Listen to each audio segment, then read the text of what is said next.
Hey everybody, welcome to Valentine TV.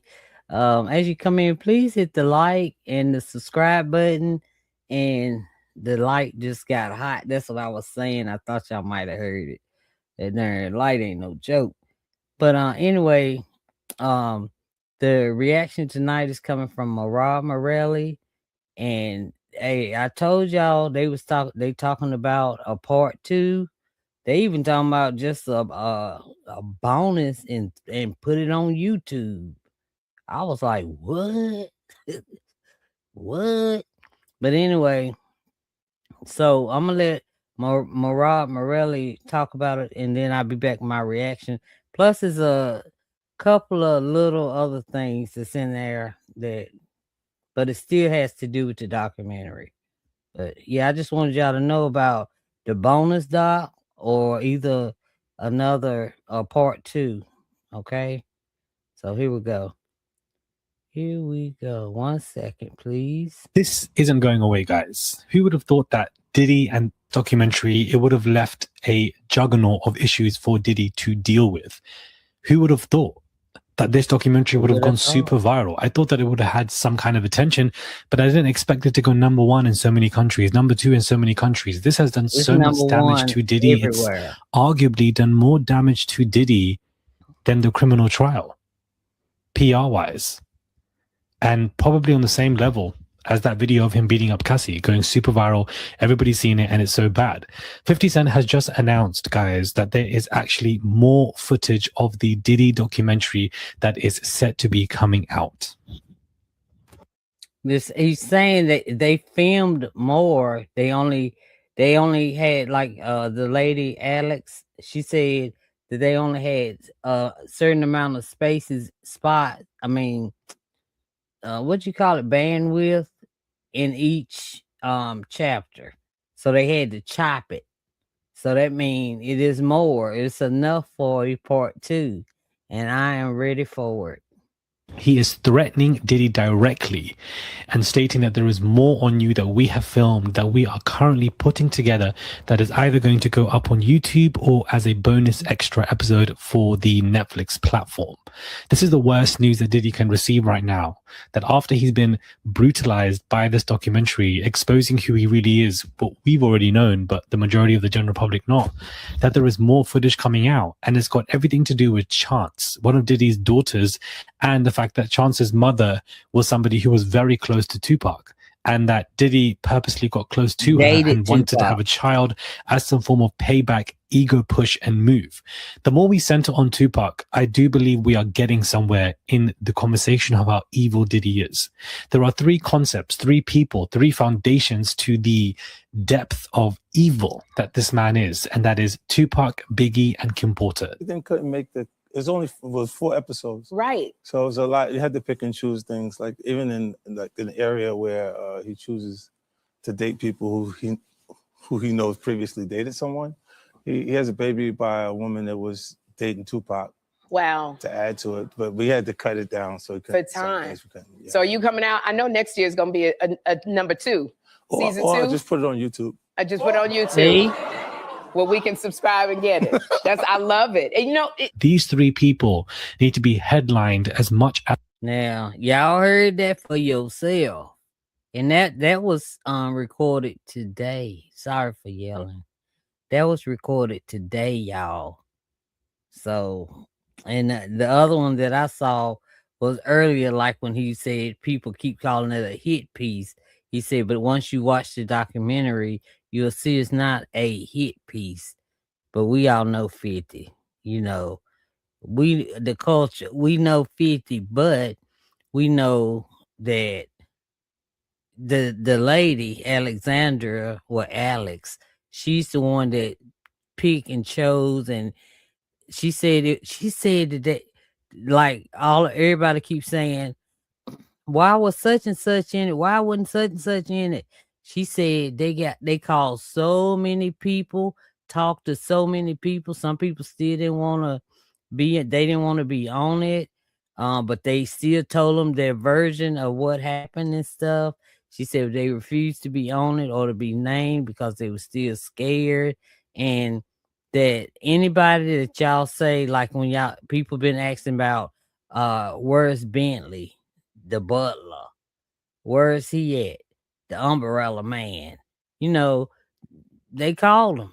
They didn't want nothing to do with it. So they said they called, and then the people once they told them their stories, they did look into it, vet everything before it went on that documentary. Okay, but most of it was on video, thanks to Diddy. All right, so and plus, y'all, they moved Keefe D's court date back a lot. Back, I think it may be the end of 2026 or sometime in 2027, because since the doc came out, it's a lot of and stuff like that that they can look in and potentially may be able to put Diddy up in there. Not, I think they will be able to. They need one person because he said it in a room of a crowd of people. You know what I mean? Anyway, let's keep going. As possible, so that people can understand that I believe that Diddy took these three people out one by one because they posed threats. Tupac being somebody who was big commercial, opposite, getting all the attention, where his clients under Bad Boy weren't as much, or that Tupac was the shining bright star wanting to take him out. And then the thing with Diddy is that he's always wanted to be number one. He's wanted to be the star, not just the manager. So therefore he thought, let me take out my best friend and then make a song about him on an award show so soon after he's passing. I'll be watching you. And then everyone's going to look at me like I'm the great friend doing the funeral, running around Brooklyn, running on the stage, doing that dance. And I'm going to catapult myself onto the Rolling Stone cover. And it worked. And then with Kim Porter, when she got a bit too ahead of herself from his perspective, and she... Y'all remember with Kim Porter, this is what I heard. I'm just gonna tell you what I heard, and I know y'all heard it. But the coffin came first, right? Why? How would a coffin beat you there? You know what I'm saying? It's just weird. Wanted to write this book and say things about her. He, of course, I believe, had to end things for her life, and then ended up having this random funeral, expensive, box being delivered for Kim, which I thought was quite bizarre the way it came about, and therefore she needed to be deleted. All three of these people could have impacted Diddy very badly. I don't believe for a second that Diddy would even be this big if Biggie and Tupac were still alive. No. They were both 25 and 26 years old. Do you know how young they are? And they both died within 6 months apart from each other. The more we highlight these three people, I think it's very important. So for 50 Cent to announce that he's focusing more on Diddy and the relationship with Tupac is very, very interesting. It's a power move. And I think that these headlines could lead maybe in the next 5 years, 6 years of one of these cases being reopened and people finding out what is going on. Keefe D's trial's happening next year. They had to push it back because of the new amount of evidence. That could also have a direct correlation with Diddy, because Keefe D apparently was saying on an interview that, the hit was put out based on Diddy's commands. He could be dragged into that mess in one way or another. Or it's going to just have people looking at Diddy. Okay. He's not having a good time PR-wise. We all can agree. I thought it was peaked at the Fort Dix and, his so-called pardoning. But now this documentary has blown things out of proportion for him. No PR company or people can help. Even Christina Koren was dragged into this mess. Shoot, Diddy got everybody scared to talk to him because he recorded everything. I mean, his lawyers. I wonder if they even gonna try to take a case with him when he made him look so bad. And I don't know what the other lawyer said, because we only heard Mark Agnifero, Yana. We only heard his voice on the main attorney, Mark. So ain't no telling what the other attorneys said that is filmed, that 50 got out. 50 said he got all of the footage. All of the footage. Y'all go back when 50 took pictures with Diddy and it was always somebody filming it. And watch how 50 look at that camera. On one of them, I saw how he looked at the camera you know, like in his head. But oh, let me tell y'all this.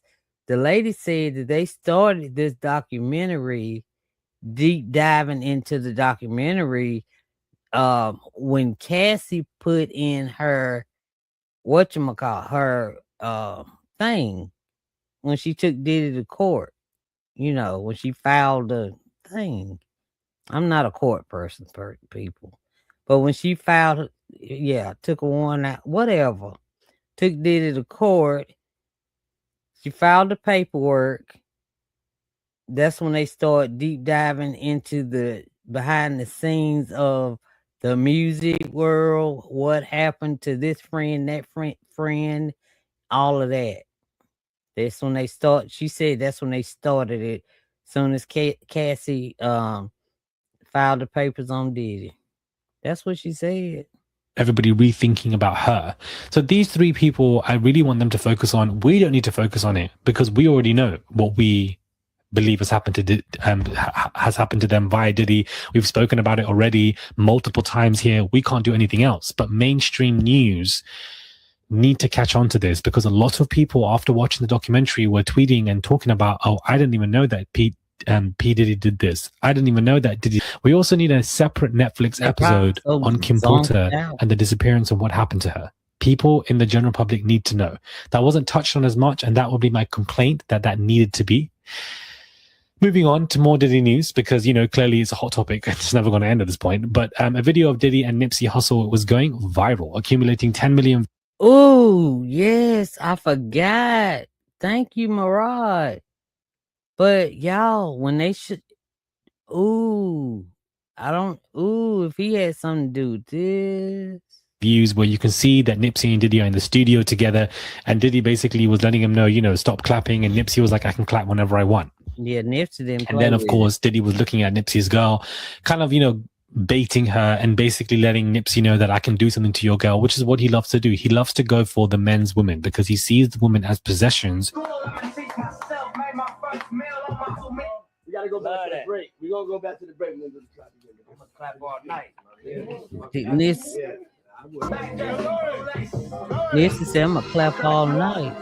And he thinks that the best way to get to the man is to get to the woman. Did you see? Nipsey said, I'm gonna clap all night. Come on, you stop clapping. Shoot, what Nipsey say? Let's get it back together again, y'all. Wait a minute, here we go. We gotta go back to the break. We're gonna go back to the break. We're gonna do the clap again. I'm gonna clap all night. Yeah.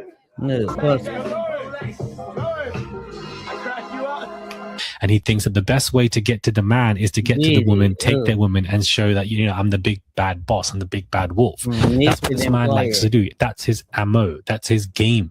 He's been doing it for so long, which is why at parties there were girls on screens being effed left, right, and center, and let alone in freak-offs, girls like Cassie were used left, right, center. It's a repeating behavior. Combine that with substances and alcohol, and you're leading down the road to the devil, which is exactly where this man was going and still is going. So this video of Nipsey, you can see that he lets Diddy know very calmly that I'm going to do what I'm going to do. It's a little bit of a check, you know, when somebody tries to G-check you, you want to G-check them back. You want to check them back and say, you know what, you're not going to try and do that to me. I'm Nipsey Hussle. People are now talking about, you know, Nipsey's death and what happened to him and did he have anything to do with it? I don't know about any of that. I haven't researched enough into that conversation, but I wouldn't be surprised, guys, if Diddy had something to do with Nipsey's passing, because that man is evil.